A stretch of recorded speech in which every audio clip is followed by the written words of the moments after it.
انسان کو اگر کبھی قسم اٹھانی پڑ جائے اور اس قسم اٹھانے کے معاملے میں وہ سچا ہو تو صرف اللہ کے نام کی یا اللہ کی صفات کی قسم اٹھا سکتا ہے۔ غیر اللہ کی قسم اٹھانا حرام ہے، اسلام نے اس عمل سے منع کیا ہے، اور اگر وہ جھوٹا ہے معاملے میں پھر وہ اللہ کی قسم اٹھائے تو یہ کبیرہ گناہ ہے۔ نہ وہ غیر اللہ کی قسم اٹھائے گا اور نہ ہی اللہ کی۔ سچا ہونے کی صورت میں صرف اللہ کے پیارے ناموں کی، اللہ کی صفات کی قسم اٹھائی جا سکتی ہے۔ آئیے پیارے نبی صلی اللہ علیہ وسلم کا ایک واقعہ سنتے ہیں۔ سیدنا عبداللہ ابن عمر بیان کرتے ہیں، صحیح بخاری 6646 نمبر روایت ہے کہ امیر عمر رضی اللہ عنہ وارضا قافلے کے ساتھ جا رہے اور اپنے باپ کی قسم اٹھا رہے۔ رسول اللہ صلی اللہ علیہ وسلم نے ان کو اس حال میں دیکھا تو آپ صلی اللہ علیہ وسلم نے فرمایا الا ان اللہ ینہاکم ان تحلفوا بآبائکم، سن لو بے شک اللہ تعالیٰ نے تمہیں منع کیا ہے کہ تم اپنے باپ کی قسم اٹھاؤ۔ فمن كان حالفا فلیحلف باللہ او لیصمت، اپنے باپ کی دادا کی قسمیں نہ اٹھاؤ، تو جو کوئی حلف اٹھانا چاہے، قسم اٹھانا چاہے تو وہ اللہ کے نام کی قسم اٹھائے یا پھر خاموشی اختیار کرے۔ پیارے نبی صلی اللہ علیہ وسلم کا ایک اور فرمان ابو داؤد 3248 نمبر روایت ہے، ابو ہریرہ بیان کرتے ہیں رضی اللہ عنہ وارضا کہ پیارے نبی صلی اللہ علیہ وسلم نے فرمایا لا تحلفوا بآبائکم، اپنے آباء و اجداد کی قسمیں نہ اٹھاؤ، ولا بأمہاتکم، اپنی ماؤں کی قسمیں نہ اٹھاؤ، ولا بالانداد، بتوں کی قسمیں نہ اٹھاؤ، ولا تحلفوا الا باللہ، جب بھی قسم اٹھانی ہو تو صرف ایک اللہ کے نام کی قسم اٹھاؤ، ولا تحلفوا الا وانتم صادقون، اور جب بھی قسم اٹھاؤ سچائی کی حالت میں قسم اٹھاؤ۔ معاملے میں سچے ہو تو قسم اٹھاؤ، اگر سچے نہیں ہو تو پھر قسم نہ اٹھاؤ۔ اللہ کے نام کی عزت ہے، اللہ کے نام کا بڑا وقار ہے، اللہ کے نام کی بڑی ہیبت ہے۔ اللہ کے نام کی جھوٹی قسم اٹھانا جان چھڑانے کے لیے، بچنے کے لیے، تھوڑی سی دنیاوی لالچ سامنے آ گئی، کوئی مفادات سامنے آ گئے، یا کہیں کچھ معاملہ ڈوبتا ہوا نظر آیا اور فوراً جھوٹی قسم اٹھا لی اور اس کو کچھ بھی نہ سمجھا، تو یہ بہت بڑا گناہ ہے جھوٹی قسم کا اٹھانا، اور بہت بڑا گناہ ہے، حرام ہے اسلام میں کہ آپ اللہ مالک کو چھوڑ کر اپنے باپ دادا کے ناموں کی، اپنی ماؤں کے ناموں کی یا بتوں کے ناموں کی قسم اٹھاؤ۔ پیارے نبی صلی اللہ علیہ وسلم کا فرمان مسند احمد میں 22980 نمبر روایت ہے، آپ نے فرمایا من حلف بالامانۃ فلیس منا، جس نے امانت کا حلف اٹھایا وہ ہم میں سے نہیں۔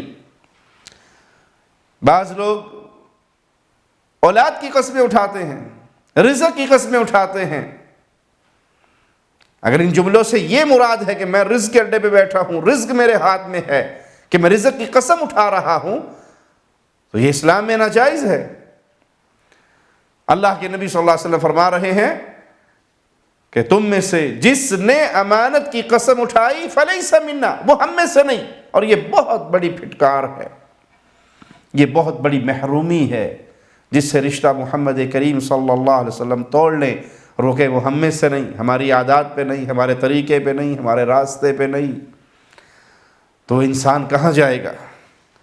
سیدنا عمر بیان کرتے ہیں کہ جب انہوں نے اپنے باپ کی قسم اٹھائی اور اللہ کے نبی صلی اللہ علیہ وسلم نے فرمایا کیا، جملوں پہ غور کیجئے گا، لو ان احدکم حلف بالمسیح، اگر تم میں سے کوئی عیسیٰ علیہ السلام کے نام کی قسم اٹھائے، لہلک، تو ہلاک ہو جائے گا، برباد ہو جائے گا، والمسیح خیر من آبائکم، اور عیسیٰ علیہ السلام تمہارے آباء و اجداد سے تو بہت بہتر ہے۔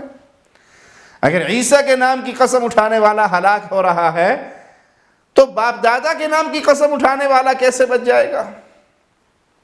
معنی یہ کہ شریعت محمدیہ میں قسم صرف اللہ کے نام کی اٹھائی جاتی ہے۔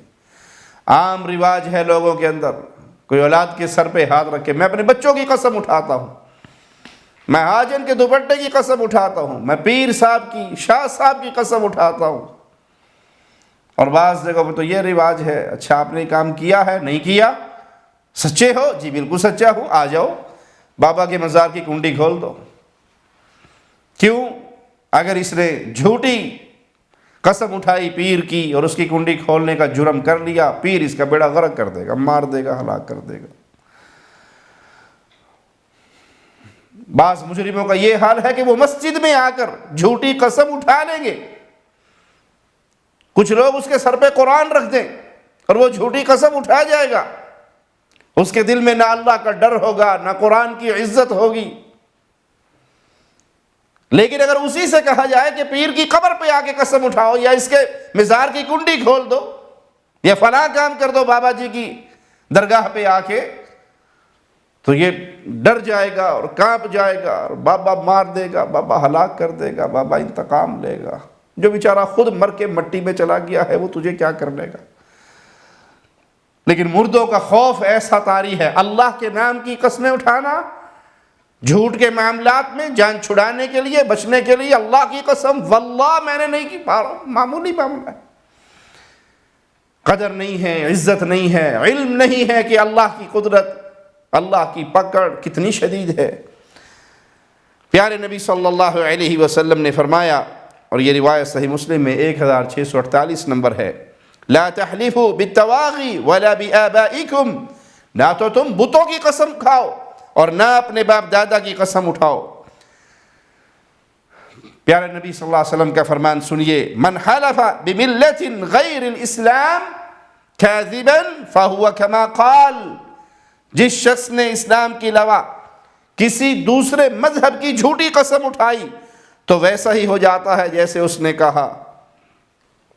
یعنی اگر کوئی یہ کہے کسی کو یقین دلانے کے لیے کہ میں نے یہ کام نہیں کیا، اگر میں ایسا کرتا، اگر میں ایسا کروں تو میں یہودی ہو جاؤں یا میں عیسائی ہو جاؤں، اور وہ جھوٹی قسم اٹھاتا ہے، تو اسے توبہ کرنا چاہیے۔ جو شخص کسی کو یقین دلانے کے لیے یہ بات کہے کہ اگر میں نے ایسا کیا تو میں یہودی یا عیسائی ہو جاؤں، تو اگر وہ جھوٹی قسم اٹھاتا ہے تو وہ ایسا ہی ہے، اور اگر اس نے سچی اٹھائی تو اسے توبہ کرنی چاہیے، کیونکہ اس نے اسلام کی اور ایمان کی توہین کی ہے۔ پیارے نبی صلی اللہ علیہ وسلم کا فرمان ہے، من حلف فقال انی بریء من الاسلام فإن كان كاذبا فهو كما قال وإن كان صادقا فلن يرجع إلى الإسلام سالما۔ جس نے قسم اٹھائی کہ میں اسلام سے بری ہوں، تو اگر تو وہ جھوٹا ہوا تو وہی ہوا جو اس نے کہا، اور اگر سچا بھی ہوا تو اسلام کی طرف صحیح سالم نہیں لوٹے گا۔ یہ قسم کا معاملہ بڑا شدید ہے، یہ معمولی ماجرا نہیں ہے۔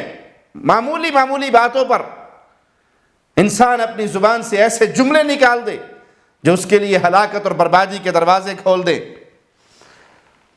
رکنا چاہیے، قدموں کو روکنا چاہیے، زبانوں کو کنٹرول کرنا چاہیے، سچ اور جھوٹ کا فیصلہ کرنا چاہیے، اور پھر رک کے سوچنا چاہیے کہ اگر معاملہ قسم تک پہنچ گیا ہے تو ہم نے صرف اللہ کے نام کی قسم اٹھانی ہے، اور وہ بھی سچی قسم اٹھانی ہے، وگرنہ انجام کتنا خطرناک ہے۔ پیارے نبی صلی اللہ علیہ وسلم کا یہ فرمان سنیے جو مسند احمد میں 6072 نمبر روایت ہے، من حلف بغیر اللہ فقد کفر او اشرک، جس نے غیر اللہ کی قسم اٹھائی اس نے کفر کیا یا شرک کیا۔ اللہ سے دعا ہے اللہ ہمیں توحید کا صحیح فہم عطا فرمائے۔ اقول قولی ھذا واستغفر اللہ لی ولکم ولسائر المسلمین۔